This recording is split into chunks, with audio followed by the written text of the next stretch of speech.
régale. Alors, un nombre inhabituellement élevé d'élèves ont été soupçonnés par le ministère de l'Enseignement supérieur d'avoir plagié lors de l'épreuve uniforme de français en décembre dernier. On croit qu'ils auraient utilisé l'IA. Alors, l'intelligence artificielle... Utiliser l'intelligence artificielle pour plagier, je suis étonné, Stéphanie. On s'attendait pas à ça. Estomaqué. Oui. Je suis stupéfait. Tiens, voilà. On va parler avec M. Yves de Repentigny, vice-président responsable du regroupement Cégep à la Fédération nationale des enseignants et des enseignantes du Québec. Bonjour, M. de Repentigny. Bonjour, M. Martineau. Alors, ils ont été soupçonnés, mais ils n'ont pas été prouvés le coupable, c'est ça? C'est très difficile de prouver la culpabilité de quelqu'un quand on ne prend pas la personne sur le fait. Et puis, le problème aussi avec l'intelligence artificielle, c'est que il y a beaucoup avec les outils de détection d'intelligence artificielle, il y a beaucoup de faux positifs, c'est-à-dire que dès que quelqu'un sort des normes, quelqu'un est très, très bon en français, par exemple, c'est possible que cette personne-là, même si elle n'a pas plagié ou n'a pas fraudé, parce qu'on peut peut-être parler plus de fraude que de plagiat, puisqu'on ne copie pas quelque chose. L'intelligence artificielle fait le travail pour nous. Mais il est possible que des personnes soient injustement accusées de fraude à ce moment-là. Mais c'est quel genre de questions, là, on leur demandait de développer un argument, puis eux autres demandaient à l'intelligence artificielle de le faire pour eux, c'est ça? Exactement. Ce sont des dissertations de 900 mots. Et à partir je pense qu'il y a 2 ou 3 questions possibles auxquelles on peut répondre. À partir de tel ouvrage, veuillez développer tel aspect de la psychologie d'un des personnages ou dire qu'est-ce qu'on peut sortir comme grande thématique de cette œuvre-là en termes de préoccupation sociale ou quoi que ce soit, là. Et ce qui est incroyable, c'est que, Stéphanie, tu me parlais de ça, je pense, c'est toi qui me parlais de ça la semaine passée, c'est que, tu sais, l'IA, s'il arrive avec une réponse trop parfaite, le prof, il connaît ses étudiants, puis il sait que cet étudiant-là, il écrit pas comme ça, mais tu peux demander à l'intelligence artificielle de mettre des fautes dans le texte. Une nouvelle plateforme là, qui sert à ça, justement, l'intelligence artificielle qui peut, en tout cas, rendre une réponse d'intelligence artificielle plus naturelle. Donc, en fait, c'est comme ça que vous avez remarqué qu'il avait utilisé l'intelligence artificielle. Il y avait comme des réponses peut-être qui se ressemblaient aussi, je sais pas. Je peux pas exactement répondre à la place du ministère. C'est ça le problème, c'est que c'est même pas les profs qui corrigent ça, ce sont des correcteurs externes à l'emploi du ministère. Donc, les copies sont envoyées à l'extérieur des cégeps vers le ministère et c'est des gens qui connaissent absolument pas les capacités, par exemple, des étudiants en français habituellement dans leur cours qui corrigent ça. Fait qu'à ce moment-là, c'est clair que qu'on soit bon ou qu'on soit pas bon, là, les correctrices et correcteurs ont aucune idée de notre niveau de maîtrise de la langue. Est-ce que ça pourrait être corrigé par l'intelligence artificielle? Pourquoi pas? Rendu là.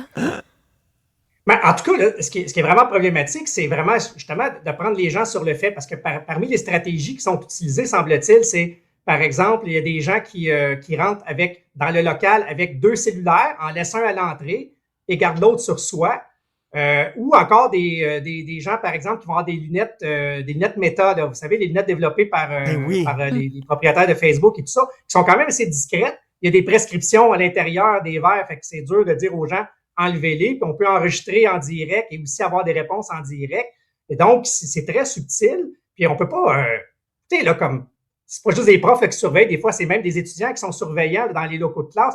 On va pas commencer à jouer à la police, à faire des fouilles corporelles d'une part, puis on va pas non plus mettre des brouilleurs d'ondes dans les cégeps là, pour essayer de désactiver les lunettes. Fait que c'est très problématique. On est toujours 3, 4, 5 coups derrière l'intelligence artificielle, derrière la technologie. Alors, c'est préoccupant parce que pour ce qui est de la valeur des évaluations et de l'intégrité, donc, des diplômes, des DEC, parce que ça prend un résultat, il faut avoir réussi l'épreuve uniforme de français pour avoir le DEC. Mais là, ça pose des questions. Qu'est-ce qu'on fait avec ça? Et d'autre part, ça crée un climat de méfiance, de suspicion, parce que là, on parle, oui, il y a quand même une explosion des cas, mais sur l'échelle de l'ensemble des étudiants qui suivent l'épreuve uniforme de français, c'est quand même une infime minorité. Et là, donc, malgré tout, il y a un climat de suspicion qui fait que dès qu'on est meilleur que la moyenne en français, on va être soupçonné d'avoir plagié. Fait que là, il y a plein de méfiance qui s'installe. C'est vraiment pas, c'est pas agréable. Il va falloir essayer de trouver des solutions à cet égard-là. Il y a tout le temps eu du plagiat. Moi, à mon époque, on écrivait avec un crayon à mine. Mhm. Donc, tu avais besoin d'une gomme effacée des fois. Oui. Fait que là, tu disais que tu ne l'avais pas. Fait que là, ton voisin te passait sa gomme effacée. Puis là, tu écrivais sur la gomme effacée. Réponse du question 5. Puis là, tu lui redonnais sa gomme. Puis lui, il écrivait la réponse. Il te redonnait sa gomme quand il te la repassait. Puis là, la réponse...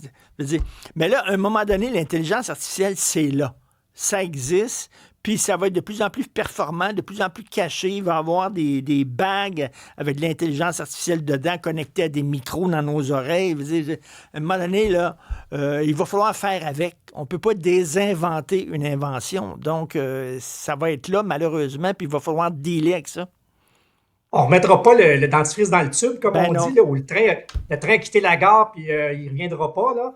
Donc, effectivement, il va falloir trouver des moyens de créer des types d'évaluations dans lesquelles on peut s'assurer de l'intégrité des évaluations et donc du niveau de l'étudiant. Cela dit, ben, j'ai pas de solution là, vite comme ça à brûle pour point et vous dire hey, il faudrait transformer l'épreuve uniforme français de telle manière que ça puisse pas être possible, mais il va quand même falloir se pencher. Nous, on représente 45 syndicats d'enseignants de cégep. On essaie de développer des outils pour aider quand même nos profs. On n'a pas toutes les réponses, mais notamment notre fédération a développé un espèce de guide avec 8 grands principes qu'il faut tenter de respecter, dont l'intégrité académique, notamment l'intégrité intellectuelle. Mais c'est clair qu'il va falloir tout le monde ensemble, les syndicats, les directions, le ministère, voir ce qu'on peut faire. Là, on parle d'évaluations qui sont faites dans des salles de classe. Imaginez maintenant quand vous suivez des cours en formation à distance, cégep virtuel, par exemple, il y a 18 cégeps qui sont ensemble. En vertu du protocole de cégep virtuel, on ne peut même pas avoir d'examen en présence, alors que dans notre convention collective, ça prévoit qu'on peut le demander, même si on enseigne à distance, pour s'assurer qu'on a des évaluations. Mais Monsieur de Repentigny, je vais lancer une question, là. Ça va paraître bizarre, là. Mais on a tous maintenant des calculatrices. Hein, ça coûte pas cher. Là. Puis quand, maintenant, il y a des opérations mathématiques qu'on a à faire, il n'y a plus personne qui prend un crayon puis un papier puis tout ça. Là. On met ça sur la calculatrice puis ça calcule à notre place. Ça veut dire, on peut faire toutes sortes de... Même si on a coulé nos cours de maths, on est quand même capable de calculer grâce à ces machines-là. Est-ce qu'on ne peut pas se dire ça que... Ben, coudonc, en français, maintenant, ça va être l'équivalent des calculatrices pour les mathématiques. On va pouvoir travailler avec des appareils. Ça va être ça l'avenir.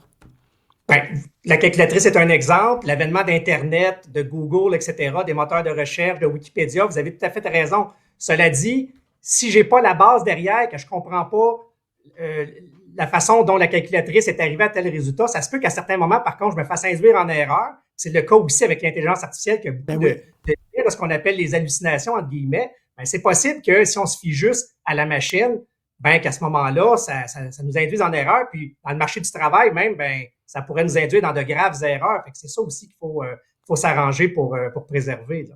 Hey, ce ne sera pas évident d'être prof dans l'avenir quand ça va être hyper sophistiqué, ça.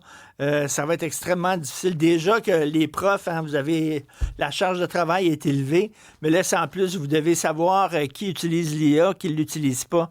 Pas évident. Merci beaucoup, M. Yves de Repentigny. Merci, M. Martineau. Bonjour.